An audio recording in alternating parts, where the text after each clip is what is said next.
As the market for commercial and industrial IoT applications explodes, so too does demand for the communication technologies that enable them. This is especially true for remote sensor applications in which small amounts of data need to be transmitted wirelessly over long distances while using a minimal amount of power. To accomplish that, IoT developers implement one or more low-power wide-area network protocols.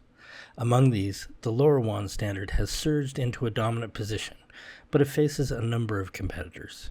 LoRa Alliance CEO Alper Yegin delves into the factors driving LoRaWAN's rapid growth, how it compares to competitive LPWAN technologies, and discusses the direction he sees the LoRaWAN standard moving in the future.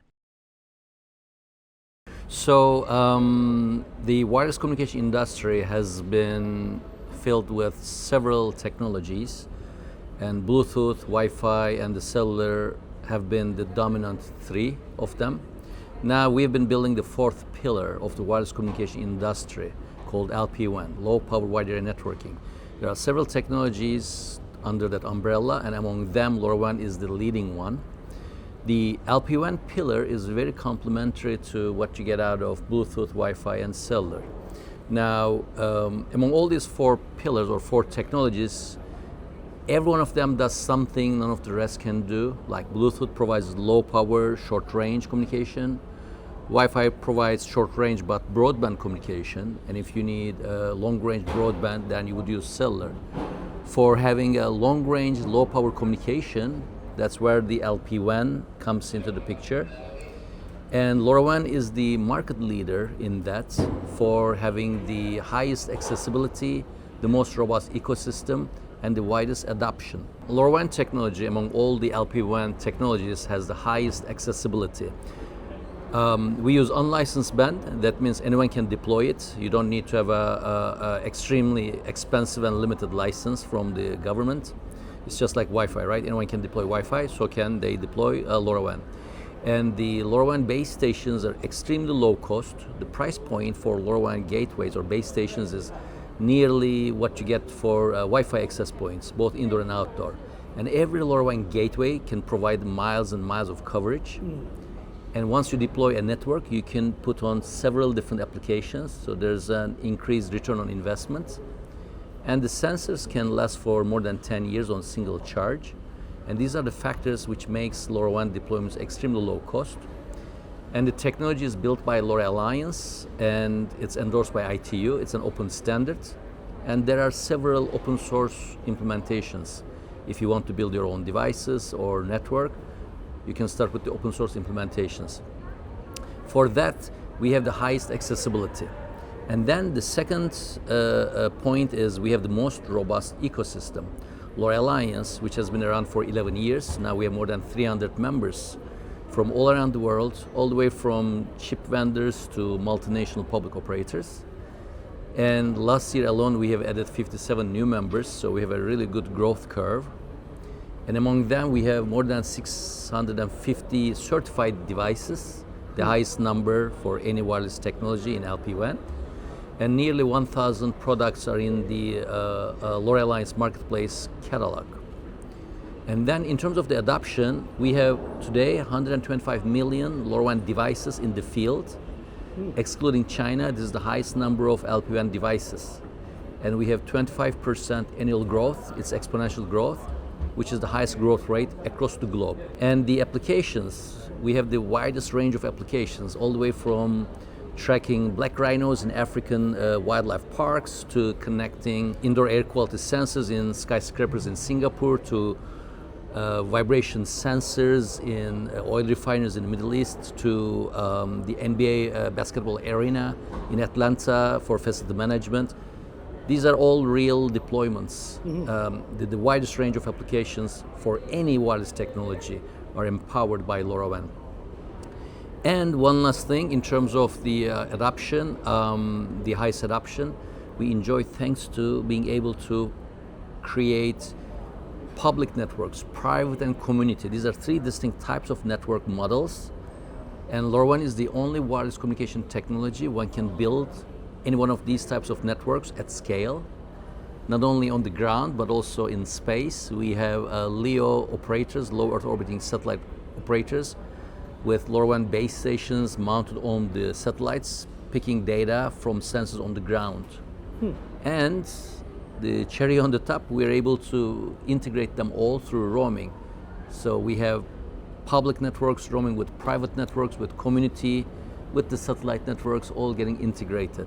So for those three reasons, we have the world's leading LPWAN technology, which is one of the four pillars of the communication industry.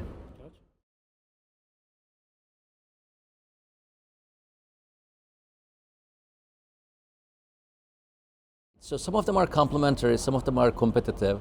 So in terms of the licensed and unlicensed technologies, LTM and Narrowband IoT are licensed technologies. Sure. They provide wider bandwidth. They can carry larger amounts of data, and they can provide real-time communication. Whereas LoRaWAN does the massive IoT applications for super low cost, long range, low battery consumption applications. That's what LoRaWAN does.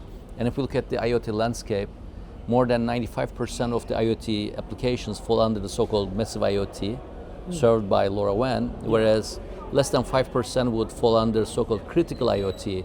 Either the application requires like gigabytes and terabytes of data, say you want to connect a car or connect an airplane, or you need to have a real-time communication like controlling a drone or controlling a robotic surgical arm, right? That's where you would want to use a license band-based technology like Narrowband IoT and LTM. And as such, they are very complementary. Right now, we have tier 1 GSM operators all around the world deploying a mix of the two technologies. A good example is Swisscom. They have obviously a nationwide cellular network. On top of that, they have a nationwide LoRaWAN network in Switzerland. One of the applications they have is tracking shared bicycles across the nation using LoRaWAN. For being a low-cost choice and a low-power choice, the bike sharing company has chosen the LoRaWAN from Swisscom's product portfolio. So depending on the use case, the operator can offer one or the other, and the customer can pick and choose. Or if you jump to, say, the neighboring France, Orange has a nationwide LoRaWAN network along with LTM. For connected cars, they would use LTM. For water meters, they would use LoRaWAN. So there's this mix, right? And then if you jump over the fence to the unlicensed band, like you said, there are several other technologies, but like I said, LoRaWAN stands above and beyond in terms of adoption, the ecosystem, accessibility. So yes, there are some applications where you would see the customer needs to make a decision between LoRaWAN and one of those other technologies, and so far, majority of them have been choosing LoRaWAN, as you know the numbers reveal, and as some of those technologies you mentioned have been winding down, and some of them are trying to make an entry into the market. And yeah, so that's the mix basically. There'll always be a mix of technologies, and over time you will see they end up being complementary, whereas numerous competing technologies with overlap, you know, starting to reveal who is the winner and who are becoming marginalized. So that's always been the case, and you know that's a regular evolution of the wireless communication technologies in the field.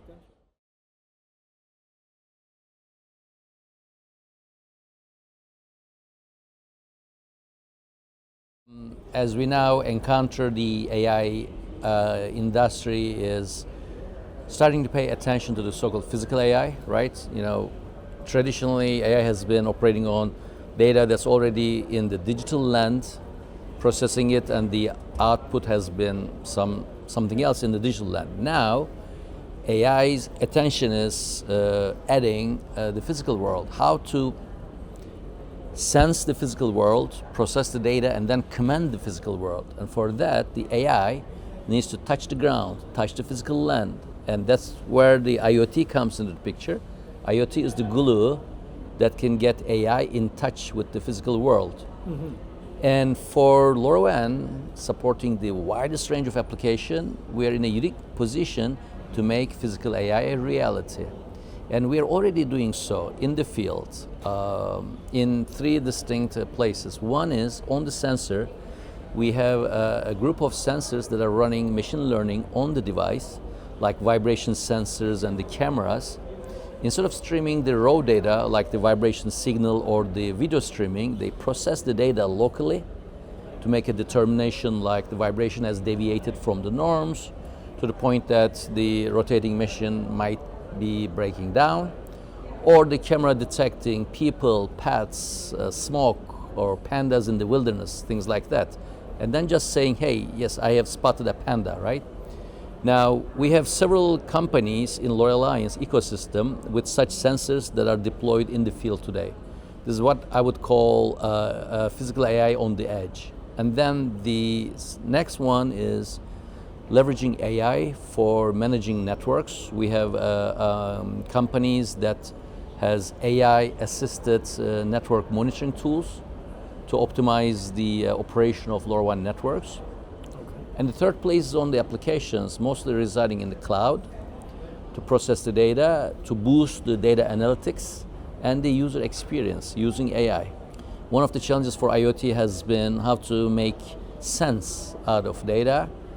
We're really great at pulling the data and then carrying it over extremely challenging RF environments and depositing them wherever they should be stored. Sure. But then starts the next phase, how do you process that?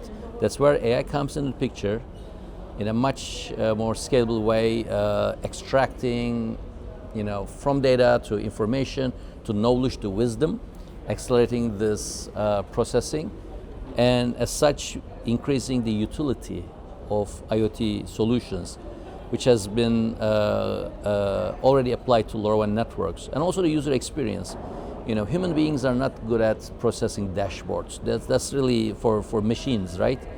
Now with the AI assistance, now people can ask verbal questions, typed or audio vocally, asking, what's the temperature here, or what, tell me which sensor is giving me alarm, things like that. And the AI-assisted IoT systems now have been responding, which again is lowering one of the barriers to the adoption of IoT in general, which we also see LoRaWAN systems taking full advantage right now.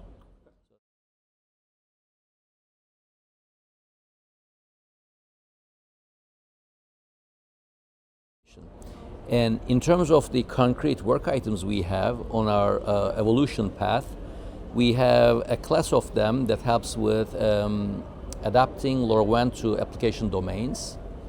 The latest of which is integrating LoRaWAN with OPC UA, which is an industrial IoT application framework.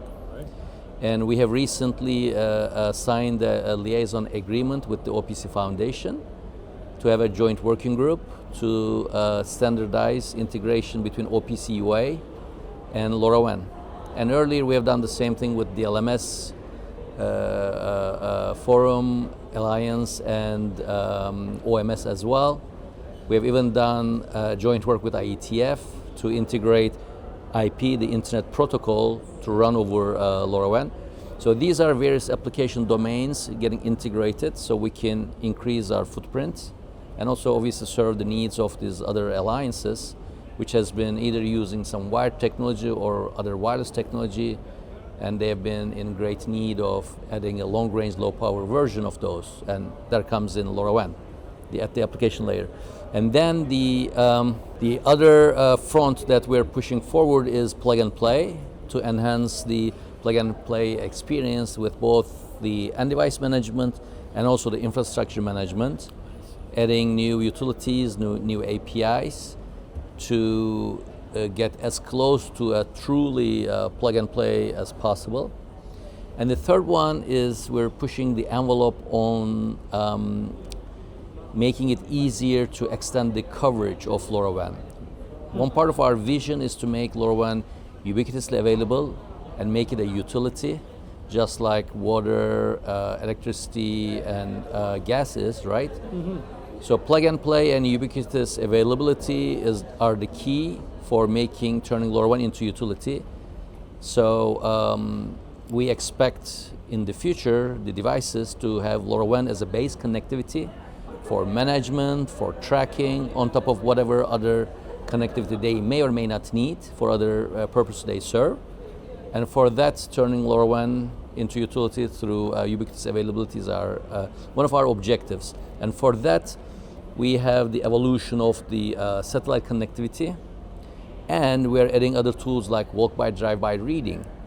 So in the extremely remote areas where it doesn't make sense to place a base station, say there's a countryside, there are a few houses, and you need to do, there are some water meters, right? It doesn't make sense to build one antenna just for serving a house or two.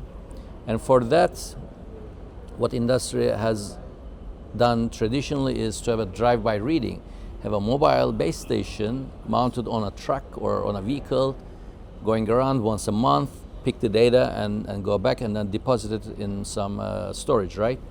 So now this is already possible with LoRaWAN. Now we're working on how to make it even more efficient, so the end devices can have an extended, better lifetime, despite variable presence of LoRaWAN base stations as they come in and go out, right?